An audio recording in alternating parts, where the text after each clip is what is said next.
नमस्कार मित्रों। द स्वदेश में आपका स्वागत है। यहाँ करते हैं हम लोग देश में हो रही राजनीति पर चर्चा। राहुल गांधी की वर्तमान राजनीति की बात करेंगे आज, क्योंकि राहुल की एग्रेसिव पॉलिटिक्स कांग्रेस के लिए कुछ नए आयाम गढ़ रही है। पिछले 10 सालों में ऐसा नहीं देखा गया कि कांग्रेस इतनी एग्रेसिवली किसी इलेक्शन को लड़ रही हो। लेकिन बिहार चुनाव को जिस तरीके से कांग्रेस इस समय लड़ने का प्रयास कर रही है, वह कुछ नया करने की दिशा में आगे बढ़ रही है। ऐसे में आज के वीडियो में इसी विषय पर करेंगे चर्चा कि कांग्रेस राहुल के नेतृत्व में किधर आगे बढ़ने वाली है, क्या कुछ परिवर्तन होगा या नहीं होगा। आज के वीडियो में इसी विषय पर करेंगे बात। नमस्कार दोस्तों, मैं सुधांशु, आप देख रहे हैं द स्वदेश। दोस्तों, द स्वदेश एक मंच है जहां पर हम निष्पक्ष पॉलिटिकल एनालिसिस करते हैं। अगर आपको हमारा पॉलिटिकल एनालिसिस पसंद आता है तो आप यूपीआई के माध्यम से हमारी मदद भी कर सकते हैं। बाकी हमारे चैनल को सब्सक्राइब करिए, वीडियो को लाइक करिए और वीडियो को शेयर जरूर करिए।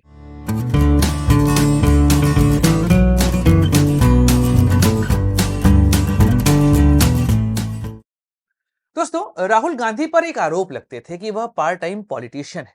मतलब 2004 में उनका डेब्यू हुआ था पॉलिटिक्स में, और 2014 क्या कहिए 2022 तक लगातार लोग उनको यही कहते आए कि वह पार्ट टाइम पॉलिटिशियन है, वह पॉलिटिक्स को सीरियसली लेते नहीं है। लेकिन 2022 के दौरान एक यात्रा की शुरुआत हुई। वह यात्रा राहुल गांधी की राजनीति को परिवर्तित करने वाली थी। वह थी भारत जोड़ो यात्रा। उसके बाद एक और यात्रा शुरू हुई जस्ट लोकसभा चुनाव के पहले, भारत जोड़ो न्याय यात्रा। इन दोनों यात्राओं ने राहुल गांधी के लिए जनता का परसेप्शन बदला तो जरूर है, और कांग्रेस का जो कैडर शांत हो गया था, समाप्त हो गया था या नेपथ्य में चला गया था, उसको जागृत होने का मौका मिला जब राहुल गांधी ने यह दो यात्राएं करी। उसके बाद राहुल गांधी की राजनीति में एक एजेंडा आया। अगर आप देखेंगे तो कांग्रेस 2014 से लगातार एजेंडा विहीन राजनीति कर रही थी। एजेंडा कितना सही है या गलत हम उस पर बात नहीं कर रहे हैं, लेकिन एक एजेंडा उनकी राजनीति में इस समय दिखाई दिया, और वह था जातिगत जनगणना। जातिगत जनगणना के मुद्दे को जितना राहुल ने वर्तमान समय में देश की राजनीति में उठाया है, उतना किसी और पार्टी ने नहीं उठाया। यहां तक कि अन्य पार्टियों को, खासकर उनके सहयोगी दलों के ऊपर राहुल गांधी की इस जातिगत जनगणना की राजनीति का दबाव भी देखने को मिला है। आप यह समझिए कि राहुल गांधी के जो सहयोगी दल हैं, वह राहुल गांधी अर्थात कांग्रेस के वोट बैंक पर ही टिके हुए हैं। अब अगर राहुल जाति की राजनीति करते दिखाई देंगे तो सीधी बात है, वोट बैंक में कमी आएगी उन सहयोगी दलों के, क्योंकि भाजपा का अपना एक सर्टेन वोट बैंक है। वह भाजपा को हिंदुत्व के नाम पर वोट देता चला आया है।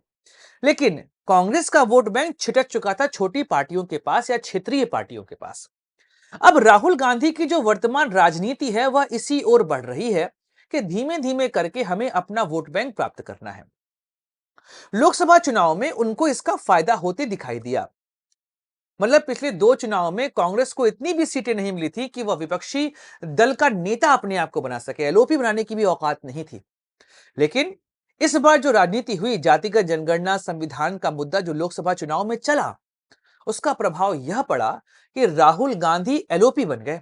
10% सीट उनको कम से कम इस बार मिल गई, जितनी रिक्वायरमेंट होती है एटलीस्ट कोरम पूरा करने के लिए। 99 उनको मिली आउट ऑफ 5, 99 सीटें उनको मिली आउट ऑफ 543। अब राहुल को यह समझ में आया कि राजनीति ऐसे ही चलनी है। उनको यह भी लगा कि जब तक हम अपने क्षेत्रीय दलों से वोट बैंक प्राप्त नहीं कर लेंगे, वापस नहीं प्राप्त कर लेंगे, तब तक राजनीति में सरवाइव करना आसान नहीं है। इसके लिए कई सारे आरोप भी झेलने पड़ेंगे उनको, लेकिन उसके बाद भी वह इस मुद्दे पर अड़े रहे। इसका पहला जो प्रैक्टिकल उन्होंने किया वो हरियाणा चुनाव में किया। हर कोई प्रयास करता रहा कि कांग्रेस वहां पर गठबंधन कर ले। इवन स्टार्टिंग में तो राहुल भी कोशिश किए, पर हरियाणा का जो क्षेत्रीय नेतृत्व है उसने इस बात को मना कर दिया कि हम अगर दूसरों से गठबंधन करते रहेंगे तो हम कब अपने पैरों पे खड़े होंगे, और वहां पर गठबंधन नहीं हुआ। हाँ, उसका फायदा बीजेपी को मिला, लेकिन हरियाणा में कांग्रेस ने चुनाव बहुत गलत तरीके से लड़ा था। कैंडिडेट सही नहीं उतारे थे, गलती उनकी थी, और अगर वह सही से चुनाव लड़ते तो क्या पता भाजपा वहां पे सरकार ना बना पाती। उसके बाद राहुल गांधी की जो राजनीति है कि हम अपने दम पर यहां पर कांग्रेस को खड़ा करेंगे, वह दो चुनावों में पीछे जाती दिखाई दी, क्योंकि वहां पर कांग्रेस के पास कुछ भी नहीं था। महाराष्ट्र और झारखंड, महाराष्ट्र में कोशिशें लगातार होती रही कि हम बड़ी पार्टी बन जाएं, या बड़ा गठबंधन जो जो हमारा गठबंधन है उसके बड़े पार्टनर बन जाए, पर वहां पर मुद्दा चला नहीं। वहां पर महायुति ने पूरे तरीके से महाविकास अघाड़ी को खत्म कर दिया। कारण है शिवसेना और उसके अलावा रही से एक असर शरद पवार। इन लोगों का प्रदर्शन इतना दयनीय था कि कांग्रेस संभाल भी नहीं पाई वहां पर इस गठबंधन को। और राहुल पर फिर आरोप लगे, क्योंकि झारखंड का जो विजय है वह विजय पूरी तरीके से हेमंत सोरेन की विजय, ना कि राहुल गांधी की विजय। केवल 3 बार वह झारखंड गए थे जब पूरा वहां पर चुनाव चल रहा था। उसके बाद अब उत्तर प्रदेश देखेंगे, वहां पर उपचुनाव में भी झगड़े साफ दिखाई दिए थे। कांग्रेस ने कहा कि हमें एक भी सीट नहीं चाहिए, क्योंकि गाजियाबाद और खैर की सीट दे रहे थे जो भाजपा की परंपरागत सीट है। वहां से कैसे जीत पाएगी कांग्रेस? तो उन्होंने कहा भैया इसको भी रखो और पूरा समर्थन हमारी तरफ से तुम ले लो। हम जब भी लड़ेंगे तो बराबर पे लड़ेंगे, ना कि तुम्हारे खैरात कहते हैं ना, खैरात लड़ने वाले हैं, हम उस पर नहीं लड़ेंगे। अब जो सबसे बड़ा परिवर्तन आया वो दिल्ली में था, क्योंकि दिल्ली में कांग्रेस सबसे बड़ी पार्टी हुआ करती थी। लगभग 49% वोट थे उनके पास। आम आदमी पार्टी के उदय के बाद वह गिरते गिरते 4% पर आ गए थे। मतलब इतनी कमी किसी के वोट बैंक में आई, ऐसे भारतीय राजनीति में कभी किसी ने देखा नहीं, इतिहास में भी कभी कोई नहीं सुना है आज तक। और इसके पीछे कारण यह है कि आम आदमी पार्टी से कांग्रेस ने गठबंधन किया और आम आदमी पार्टी ने जनता में यह बता दिया कि यहां पर कांग्रेस किसी काम की नहीं है। ऐसे में सारा वोट आम आदमी पार्टी की ओर शिफ्ट हुआ। दिल्ली के चुनाव के पहले यह प्रयास हुआ कि हम एक ऐसा गठबंधन करते हैं जो भाजपा को हरा दे, पर वहां पर अरविंद केजरीवाल किसी के सुनने वाले थे नहीं। उन्होंने कांग्रेस को भाव तक नहीं दिया, कहा तुम हरियाणा में हमको भाव नहीं दे, तुमको यहां पर हम भाव देने वाले हैं नहीं। अब राहुल गांधी को यह बात चुभी और दिल्ली की लोकल लीडरशिप भी बोली कि भैया कब तक इन बैसाखियों के सहारे खड़े रहोगे, कब अपने पैरों पे खड़े होगे, हमारी राजनीति का यहां पर क्या होगा। तब संदीप दीक्षित और बाकी लोगों के कहने पर राहुल गांधी ने आम आदमी पार्टी पर अटैक करना शुरू किया और दिल्ली में चुनाव उन्होंने लड़ा। यह बात अलग है कि सीट उनको नहीं मिली, पर आम आदमी पार्टी को सत्ता से बाहर रख दिया। और याद रखिए, जब कोई पार्टी सत्ता से बाहर होती है तो उसका वोट बैंक छिटकता है। अब यहां पर कांग्रेस और उसके कैडर की जिम्मेदारी है कि आम आदमी पार्टी ने जो उनका वोट छीना है, जाए लोगों के पास, मिले और उस वोट बैंक को वापस अपनी तरफ लेकर आए। अन्यथा 2025 में हुआ ना चुनाव, 2030 में चुनाव जब होगा तो कुछ इनके पास नहीं बचेगा, लड़ना पड़ेगा वहां पर। उसके बाद आप गुजरात गए। गुजरात में जाकर वहां पे हुआ कि भैया हमें लीडरशिप फिर से तैयार करनी है और यहां पर जो हमारे बीच में विभीषण है इनको बाहर करना पड़ेगा। तरीका गलत था राहुल गांधी का, हम जो उनके कार्यकर्ता उनमें जोश होना चाहिए था, पर राहुल गांधी वहां पे आरोप लगा चले आए। उसको थोड़ा सा अच्छे से वो डील करते तो वहां पर गुजरात में माहौल बनता, क्योंकि 2017 में गुजरात में कांग्रेस चुनाव जीत सकती थी, अपनी गलती से वहां पर हारी है।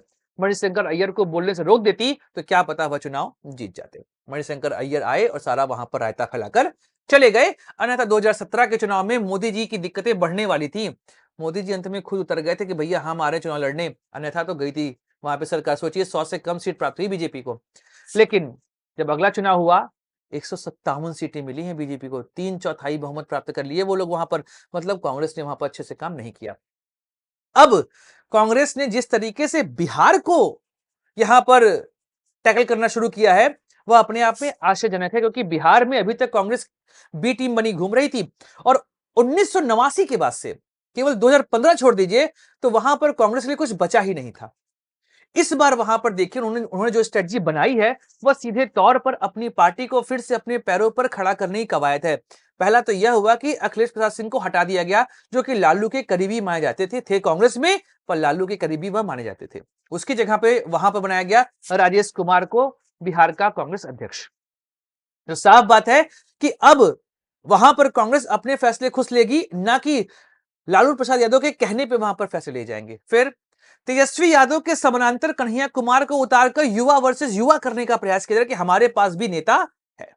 कन्हैया को साबित करना पड़ेगा, 2 बार वह फेल हो चुके हैं, यह उनके लिए अग्नि परीक्षा है। फिर प्रभारी बना के भेजा गया कृष्णा अल्लावरू को, वह भी युवा है। तो कृष्ण कन्हैया की जोड़ी तेजस्वी पर भारी पड़ सकती। और रही सही कसर जातिगत जनगणना जो महागठबंधन की सरकार के दौरान ही हुई थी, उस जातिगत जनगणना को पूरे तरीके से फर्जी करार दिया राहुल गांधी ने, जिसका श्रेय तेजस्वी लिए घूम रहे थे। मतलब कि राहुल की राजनीति इस समय ऐसी चल रही है कि भाई बीजेपी की सरकार बने तो बने, पर हमें अपना वोट बैंक वापस से प्राप्त करना है।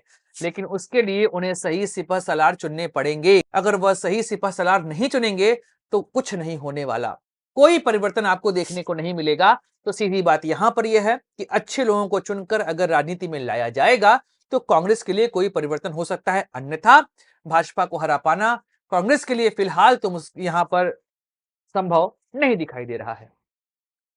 और उन्हें एक विचारधारा कांग्रेस के लोगों के अंदर डालनी पड़ेगी कि वह विचारधारा क्या है, क्योंकि विचारधारा की लड़ाई में कांग्रेस हमेशा भाजपा से मात खाएगी, क्योंकि भाजपा के कैडर के पास एक विचारधारा है और कांग्रेस अभी विचारधारा विहीन पार्टी चल रही है। उन्हें अपने कैडर को, अपने वोटर्स को अपनी विचारधारा समझानी पड़ेगी, अन्यथा कुछ नहीं होने वाला है। जैसा कि आम आदमी पार्टी का हुआ, विचारधारा विहीन पार्टी है, अंत में खत्म हो ही जाएगी, यह पूरी तरीके से सत्य है। राहुल को सोचना पड़ेगा कि कैसे अपने कैडर, अपने वोटर्स के बीच में अपनी विचारधारा को प्रचारित किया जाए, अन्यथा भाजपा को हरा पाना असंभव प्रतीत होता है। दोस्तों, वीडियो समाप्त करते हैं, मिलेंगे अगले वीडियो में, चर्चा करेंगे किसी और मुद्दे की। अपने दोस्त सुधांशु को दीजिए इजाजत। Like share subscribe the channel. जय हिंद, वंदे मातरम, भारत माता की जय।